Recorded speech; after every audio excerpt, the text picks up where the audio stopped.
Assalamu alaikum wa rahmatullahi wa barakatuh. Welcome back to the proof that Islam is the truth, where in these episodes we've been discussing some of the amazing scientific miracles of the Qur'an. Information in a book 1,400 years old that every Muslim believes is the uncreated word of Allah, the creator of the heavens and the earth, revealed for the benefit and the guidance of all of humanity. But it's not just a claim that we make, it's something that we can back up with evidence. And we believe that for any rational human being, any thinking person who takes the time and takes the energy and takes the effort to look at these evidences and examine them dispassionately, will come to know that truly Islam is what it claims to be, the religion that has been revealed by God the Creator for the guidance and the benefit of all of mankind. And in our last episode, we were talking about some amazing facts in the Qur'an concerning the universe, how the Qur'an had described the universe is expanding, that the universe has a common origin, and that the universe that we know it as today was formed out of a gaseous mass, and how all of this information was only discovered recently. Let's look at some more verses of the Qur'an concerning cosmology. One of the verses we want to mention is that Allah is the one who created the night and the day, the sun and moon. Each one is traveling in an orbit with its own motion. Now it's interesting that the Arabic word referring to movement with self-propelled motion is the verb sabaha. And yasbabuna is what the actual text mentions. Now, this implies a motion that comes from the body in question itself. So if it takes place in water, it means to swim. If it means on land, it means to walk. So the implication is the movement is coming from the body itself. So if it was talking about something in space, it would mean to rotate. It would itself rotate. Now, this is amazing. The Qur'an is talking 1,400 years ago about the earth and the moon and the sun rotating. If you are perhaps thinking that the sun is static, it's not. The sun, as does the earth, as does the moon, they all rotate. Of course, the earth, however, rotates around the sun. The sun rotates around its own axis. So it is actually quite correct, is saying. And of course, the earth is in orbit around the sun. And also, by the way, the sun is also in orbit. But it is in orbit round the center of the galaxy. In fact, it is believed that ultimately, if the sun keeps going in its orbit, it would ultimately end in what is known as the solar apex, a sort of position that it will end up in the center of the galaxy. So what we find here is that the Qur'an is talking about things that no one could really know this information 1,400 years ago. It is scientifically accurate. The idea of the alternation of the night and the day and of the spherical nature of the earth is actually implied in the 31st surah and the 29th ayah of the Qur'an. Have you not seen how Allah merges the night into the day and the day into the night? And in another verse, the 39th chapter, in the 5th ayah or the 5th verse, the Qur'an mentions He coils the night upon the day and He coils the day upon the night. And this word that is used in the Qur'an in the original Arabic is kawarra. Kawarra, in its original meaning, means the action of coiling a turban around your head. Coiling a turban. So it describes kawarra, how the night and the day coils one round the other. And you can find that description of the interpenetration of one sector by another is expressed in the Qur'an just as if the concept of the earth's roundness had already been conceived at the time. which is, except for a few, there were a few philosophers who had theorized that the earth was round, but it was not really a generally accepted idea.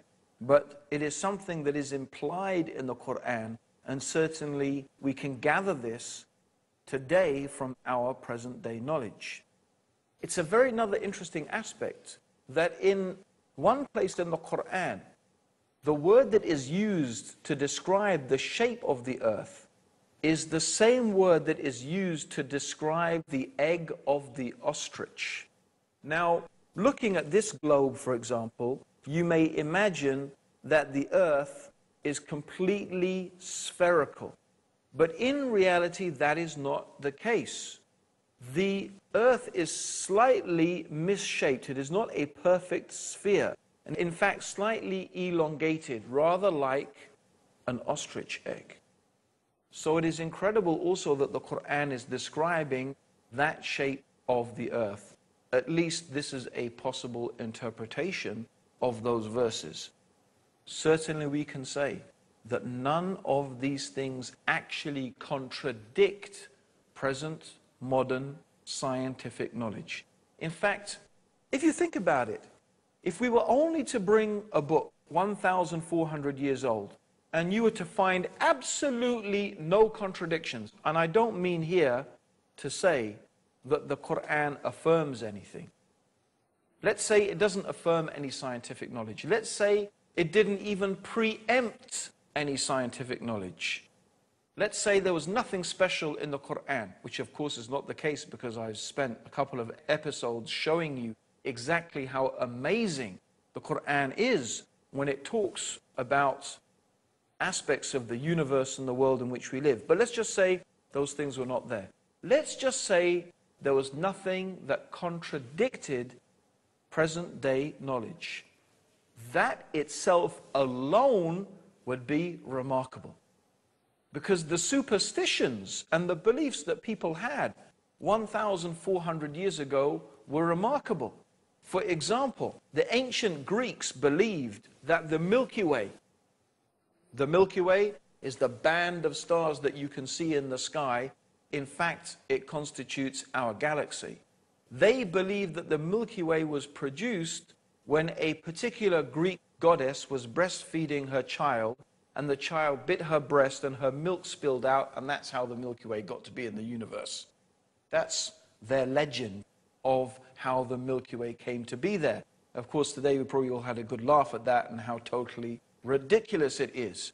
How come the Qur'an does not have any stories like that?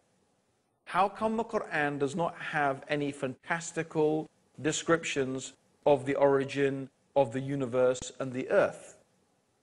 We find it doesn't. We find that what it says can be perfectly, easily, and sensibly reconciled with modern scientific knowledge. No. Indeed, many of the verses preempt what scientists have discovered today. Don't go away. We've got more for you in the next part of the proof that Islam is the truth after the break.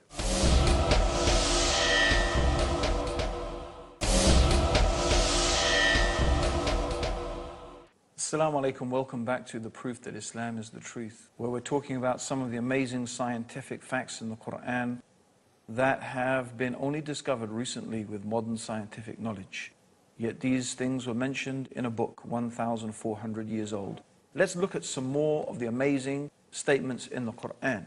In the 10th surah, in the 5th ayah, the 5th verse, it says, "It is He," meaning God, Allah, "who made the sun a shining lamp and the moon as a light, and measured out their stages." Now the Qur'an describes the sun as siraj. Now the word siraj means torch, means it's something that generates its own heat and light. Whereas the moon is described as a nur. Now a nur means a light that is originating from another source. And of course this is the correct understanding. The moon reflects the light of the sun. It's common knowledge today, but not necessarily so in the time of the Prophet Muhammad. Let's see what one of the respected cosmologists and scientists in the field of astronomy had to say when he was shown some of the statements in the Qur'an concerning his field of expertise. Professor Yoshidi Kusan, who's the director of the Tokyo Observatory in Tokyo in Japan, and this is what he said: I say, I am very much impressed by finding true astronomical facts in the Qur'an.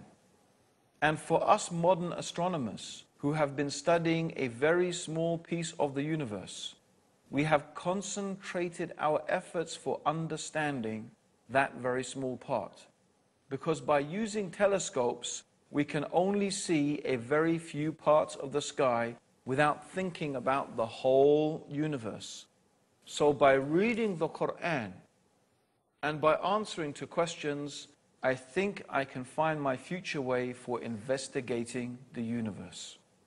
What he's saying is that the one who is writing the Qur'an, the one who is revealing the Qur'an, the one who is speaking the words of the Qur'an, is talking as if he is looking at the whole universe together, as opposed to the scientist who concentrates on observing this bit or that bit of the universe, which is what most astronomers do.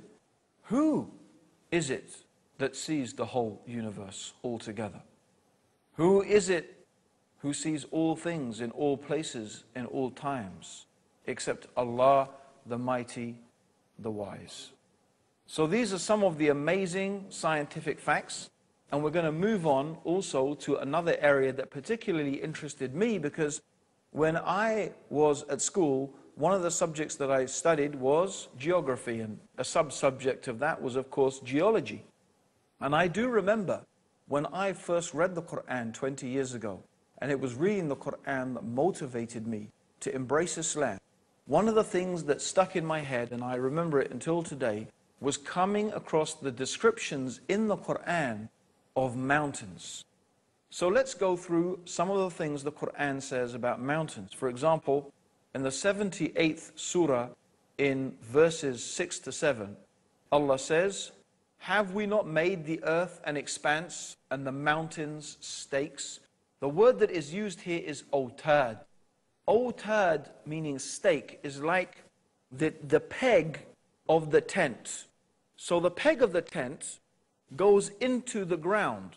It holds the rope that holds the tent. So you have a small part of the peg sticking up from the ground, but the majority of the peg is inside the ground. The Qur'an also says in the 31st surah, or the 31st chapter, in the 10th verse, and Allah has cast into the mountains, standing firm, so that it does not shake with you. Now today, with modern sonar technology, they have been able to bounce sound waves down through the Earth's crust. And according to the different rates at which the sound waves are reflected back and are measured, they can tell the different density of the Earth's crust as opposed to what is hard and what is soft, what is from the crust and what is from the magma. And what they have discovered with this technology is exactly what the Qur'an was saying 1,400 years ago, that the mountains have roots. The mountains, like the peg of the tent, not only do they go above the earth's surface, the mountains go deeply into the earth's core.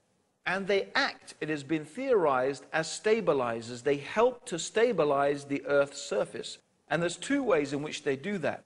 Number one, because the earth is composed of tectonic plates. The crust of the earth is actually made of different plates. And it is the movement of these plates that causes earthquakes. When these plates move against each other, the friction of that movement causes earthquakes.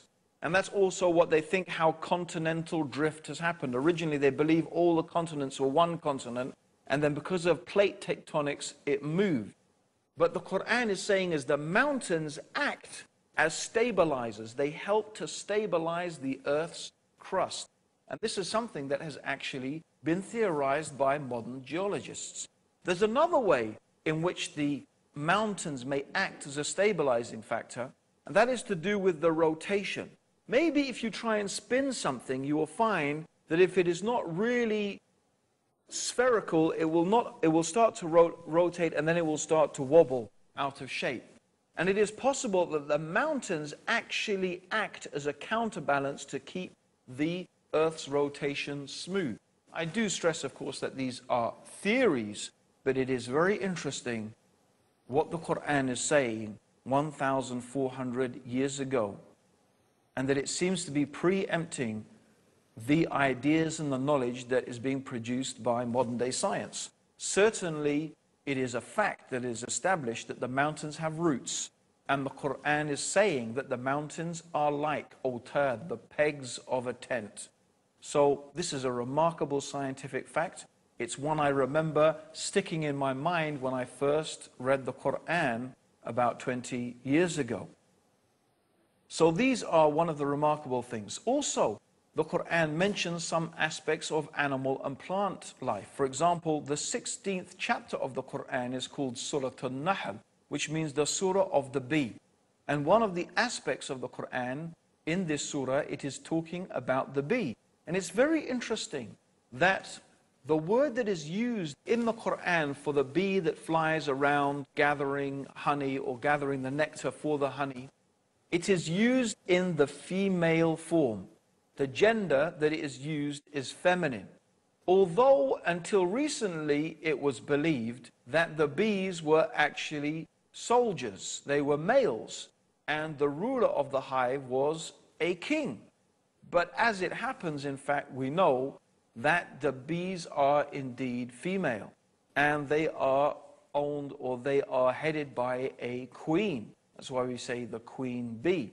It's also true that the Qur'an mentions that plants have different genders, and the winds are a means of fertilization for the plants. So in the 15th chapter of the Qur'an, in the 22nd verse, it says that we, meaning Allah the Creator, this is the we of nobility. Does not mean there is more than one God, of course.